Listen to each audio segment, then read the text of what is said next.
চুজি পিঠাগুড়ি নাৰিকল আৰু গুড় দি বনোৱা ফুলা ফুলা তেল পিঠা কেনেকৈ বনালে বলকচোন চাওক।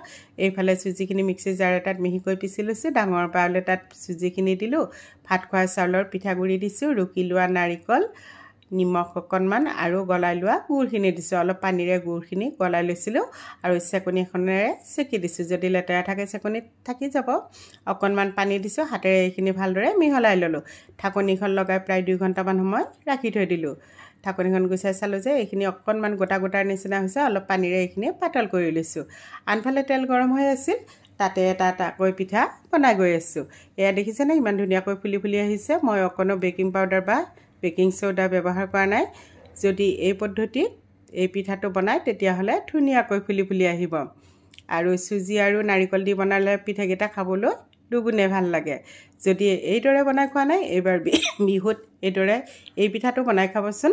এনেকৈ মোৰ পিঠাকেইটা বনোৱা হৈ গ'ল। এতিয়া এটা পিঠা চিঙি আপোনালোকক দেখুৱাই দিছোঁ। দেখিছেনে ইমান ধুনীয়া কোমল হৈছে। ভিডিঅ'টো যদি ভাল লাগিল লাইক কমেণ্ট শ্বেয়াৰ কৰি দিব। আপোনালোকৰ বহুমূলীয়া সময়লৈ ভিডিঅ'টি শেষলৈকে চোৱাৰ বাবে অশেষ ধন্যবাদ জনালোঁ।